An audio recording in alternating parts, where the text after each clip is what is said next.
Good morning dear student. So today's topic is soft starter. ठीक है। सो हमने electrical machine की बात करें। ठीक है, इंडक्शन मोटर, डीसी मोटर, ठीक है, सब मोटर्स में स्टार्टर हम यूज करते हैं फॉर द स्टार्टिंग और स्टॉप और कंट्रोल द ऑपरेशन। ठीक है, मोटर का कंट्रोलिंग के लिए हम स्टार्टर की रिक्वायरमेंट होती है for the starting stop time में और कंट्रोल करने के लिए। ठीक है। सो अगर उस स्टार्टर में भी देखेंगे डॉल स्टार्टर, फिर स्टार डेल्टा स्टार्टर। ठीक है, तो इसमें क्या होता है, एनर्जी वेस्ट होती है या एनर्जी का कंजप्शन थोड़ा ज्यादा होता है। ठीक है, तो उसका हम अगर सॉफ्ट स्टार्टर हम यूज करके उसका एनर्जी को हम कैसे सेव कर सकते हैं। ठीक है, तो उसके बारे में आज डिस्कस करना है और ये आईएमपी टॉपिक है फॉर द एग्जाम, तो आप अच्छे से समझ लेना। ठीक है, तो फर्स्ट अगर बात करें सॉफ्ट स्टार्टर। ठीक है, तो सॉफ्ट स्टार्टर मीन्स क्या होगा, तो soft starter is electronic starter design. ठीक है, तो क्या होगा, ये इलेक्ट्रॉनिक स्टार्टर डिजाइन है। इट मीन्स क्या होगा, इसमें thyristor back to back connection देख सकते हो, तो थायरिस्टर यहाँ पे यूज करते हैं और थायरिस्टर से जो मोटर को हम अप्लाइड करते हैं वोल्टेज, उसका हम कंट्रोल करते हैं। ठीक है, तो ये है थायरिस्टर वोल्टेज का कंट्रोल कैसे करते हैं वो हम देखेंगे। तो फर्स्ट क्या होगा, सॉफ्ट स्टार्टर क्या करता है, तो soft starter control the acceleration deacceleration of the three phase induction motor and as well as it is control also voltage control to the apply the motor। ठीक है, during the start and stop time। ठीक है, तो during the जब हम motor को start करते हैं और मोटर को जब हम बंद करते हैं, तो उस ड्यूरेशन में जो वोल्टेज का कंट्रोल करता है, तो एक्सेलरेशन डीएक्सेलरेशन कंट्रोल करते हैं बाय द सॉफ्ट स्टार्टर। ठीक है, अब देखो, अब ये एक कंडीशन है कि जब इंडक्शन मोटर हम स्टार्ट करते हैं। ठीक है, तो जब इंडक्शन मोटर स्टार्ट होती है, इट इज जो टॉर्क होता है। ठीक है, so for the motor, induction motor starting torque is directly proportional to the square of the starting current. ठीक है, and in the starting of induction motor is draw the high current. ठीक है, so the this current is also proportional to the voltage। it means the torque of the induction motor is directly proportional to the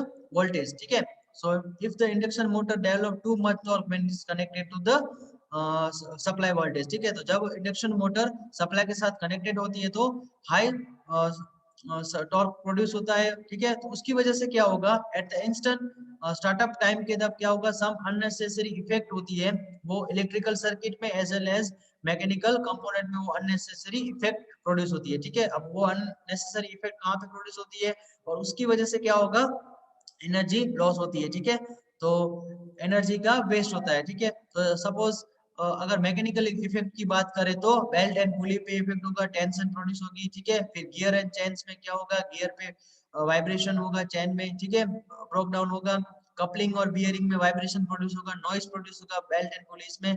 ठीक है, तो ये जो सारी effect है वो क्या है, मैकेनिकल इफेक्ट है। ठीक है, इसके बाद अननेसेसरी इलेक्ट्रिकल इफेक्ट क्या होगा, तो जब मोटर स्टार्ट होती है तो हाई करंट लेती है। ठीक है, हाई करंट सप्लाई से ड्रॉन करेगी, तो उसकी वजह से क्या होगा, वोल्टेज डिप हो जाएगा। ठीक है, वोल्टेज की वैल्यू कम हो जाएगी एंड देन फ्लिकरिंग होगी लाइट में। ठीक है, उसकी वजह से और एक इफेक्ट की हाई करंट की वजह से क्या होगा, कॉन्टेक्ट जो है, ठीक है, उसके वो बर्न हो जाएंगे। ठीक है, एट फुल लोड करंट पे। ठीक है, तो ये जो पूरी इफेक्ट है उसकी वजह से क्या होगा, तो इसकी वजह से इफेक्ट क्या होगा, तो हमें कंटिन्यूस मेंटेनेंस करना पड़ेगा, तो उसकी वजह से मेंटेनेंस कॉस्ट बढ़ जाएगी।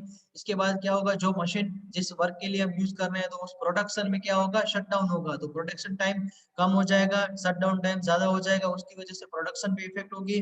ठीक है, फिर मैकेनिकल और इलेक्ट्रिकल कंपोनेंट है। ठीक है, तो उसका स्टार्टअप टाइम ज्यादा हो जाएगा, तो उसकी वजह से उसमें एनर्जी लॉस होगी।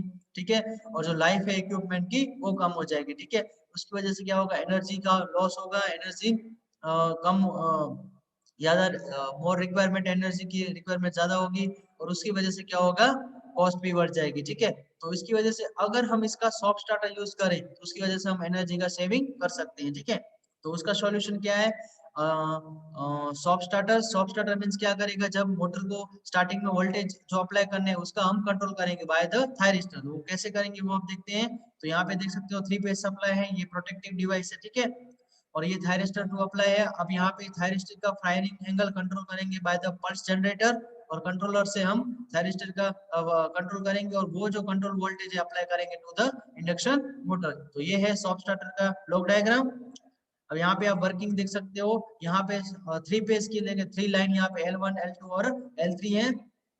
ये क्या है, thyristor back to back controller connected thyristor है, ठीक है। और यहाँ पे पूरा यहाँ पे गेट कंट्रोल दिया जा रहा है, ठीक है, थायरिस्टर को। तो यहाँ पे ये कंट्रोल वोल्टेज अप्लाई करेंगे to the 3 phase induction motor, ठीक है। ये पूरा जो वर्किंग प्रिंसिपल है सॉफ्ट स्टार्टर का। अब यहाँ पे देख सकते हो फीचर्स ऑफ सॉफ्ट स्टार्टर। तो यहाँ पे सॉफ्ट स्टार्टर यूज करते हैं फॉर द स्टार्टिंग के लिए, और सॉफ्ट स्टॉपिंग के लिए, सॉफ्ट स्टार्टिंग के लिए, और सॉफ्ट स्टॉप के लिए, ठीक है। इसके बाद पल्स स्टार्टिंग के लिए, फिर करंट कंट्रोल के लिए, ठीक है, फिर पंप कंट्रोल कैरेक्टरिस्टिक्स के लिए, और एडजस्टेबल स्टार्ट स्टॉप कैरेक्टरिस्टिक्स के लिए, ठीक है। तो इसका यूज होता है फॉर द सॉफ्ट स्टार्टर, ठीक है।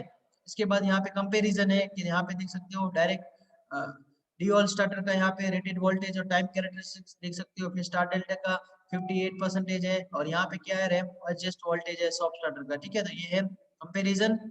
यहाँ पे टाइम और स्पीड की कैरेक्टरिस्टिक्स का भी आप कंपैरिजन देख सकते हो, स्टार डेल्टा का और सॉफ्ट स्टार्टर का, ठीक है। तो ये स्टार डेल्टा का यहाँ पे स्पीड के साथ देख सकते हो, और ये करंट का। तो ये कंपैरिजन। अब यहाँ पे देखो स्टार्ट ड्यूटी स्टार्टर, ठीक है। तो यहाँ पे 40% ऑफ मोटर का फुल लोड है, ठीक है, या 30% मीडियम ड्यूटी साइकिल और हाई ड्यूटी साइकिल, ठीक है। ये different types of duty soft starter की ड्यूटी साइकिल है, ठीक है। अब यहाँ पे एडवांटेजेस, ठीक है, तो हम कैसे क्या एडवांटेजेस और कैसे एनर्जी सेविंग होती है। सो फॉर द एडवांटेजेस बात कर, elements high inrush current and high mechanical torque on the startup, ठीक है। तो हाई इनरश करंट जो प्रोड्यूस हो रहा है वो कम होगा, और मैकेनिकल टॉर्क भी कम होगा, ठीक है। Reduction in cable and switch gear rating in the power supply network, ठीक है। तो केबल की जो रिडक्शन होगा केबल का और स्विच गियर की रेटिंग पे, ठीक है। देन फिर क्या होगा, जो लिमिट लाइन वोल्टेज की जो डिप हो रहा है, ठीक है, लाइन वोल्टेज उसका भी कंट्रोल हो रहा है। वो स्टार्टिंग और स्टॉप, जो स्टार्टिंग और स्टॉप वो क्या होगा, सॉफ्ट हो जाएगा। एक्सेलरेशन डीएक्सेलरेशन सॉफ्ट हो जाएगा। Kick starter easily heavy duty पर हम उसको यूजली कर सकते हैं, ठीक है। फिर करंट कंट्रोल कर सकते हैं, ठीक है। Then increase the energy saving, bypass contract की वजह से एनर्जी सेविंग होगी, ठीक है। फिर avoid the current the torque peak, ठीक है। फिर the less electrical stress on the power supply, ठीक है। इसकी वजह से क्या होगा, इलेक्ट्रिकल स्ट्रेस है वो कम हो जाएगा, ठीक है। और reduce stress on the coupling of other transmission device like gear box, shaft belt, उस पे जो कपलिंग की स्ट्रेस है वो कम हो जाएगी। तो ये सारे इसके एडवांटेजेस हैं यहाँ पे एक्सेंट। फिर उसकी वजह से क्या होगा, मोटर की लाइफ बढ़ जाएगी, मैकेनिकल कंपाउंड पार्ट्स उसकी भी लाइफ बढ़ जाएगी, जो मैकेनिकल शॉक्स है वो कम हो जाएंगे, ठीक है। Reduction in cost. Then unique starting stopping characteristics है, जो स्टार्टिंग और स्टॉपिंग कैरेक्टरिस्टिक्स है वो यूनिक होगी, ठीक है। Then pump control characteristics, pump का जो कंट्रोल होता है फार्म में, तो वो हम इजीली एग्रीकल्चर में इसमें कर जाएंगे, ठीक है। एंड सिंपल इलेक्ट्रिकल वायरिंग, ठीक है। देन इसका जो प्रोग्रामिंग है, ऑपरेशन है, और मेंटेनेंस भी इजी है, ठीक है। तो ये पूरे इसके एडवांटेजेस हैं, यहाँ पे आप देख सकते हो। इसके बाद डिसएडवांटेजेस क्या है, तो प्रोड्यूस हार्मोनिक, ठीक है। तो यहाँ पे इलेक्ट्रॉनिक्स डिवाइस है, इसके लिए हार्मोनिक्स प्रोड्यूस होते हैं less than the inverter. Then operating speed of motor fix unlike VFD frequency is fix, ठीक है। तो ऑपरेटिंग स्पीड है ऑफ मोटर की यहाँ पे फिक्स होगी, ठीक है। इसके बाद speed regulation is not possible, ठीक है। तो स्पीड रेगुलेशन पॉसिबल नहीं है, it is used for the only starting and stopping and protection purpose, ठीक है। And acceleration deceleration time more depend upon the load. तो जो एक्सेलरेशन और डीएक्सेलरेशन का टाइम है वो कहाँ पे डिपेंड होगा, डिपेंडिंग अपॉन द लोड, ठीक है। तो ये जो पूरा है वो है डिसएडवांटेजेस। अब यहाँ पे कहाँ पे हम यूज कर सकते हैं, तो वैक्यूम पंप में, ठीक है।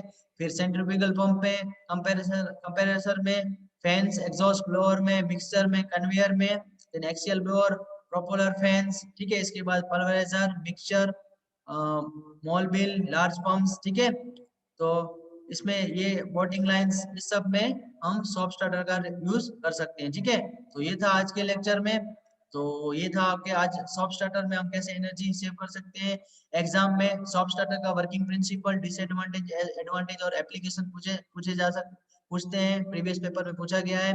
तो आपको इसको इस टॉपिक को अच्छे से स्टडी करना है, ठीक है। कुछ भी डाउट हो तो पूछ सकते हो। एज अ असाइनमेंट में इसको आपको इस आज के लेक्चर में एज अ असाइनमेंट लिखना है, explain the working principle of soft starter and give the advantage disadvantage of soft starter, ठीक है। आप लिखने के लिए स्क्रीनशॉट यूज कर सकते हो पीपीटी के, ठीक है। कुछ भी डाउट हो तो आप पूछ सकते हो। तो मिलते हैं नेक्स्ट लेक्चर में, तब तक thank you and take care.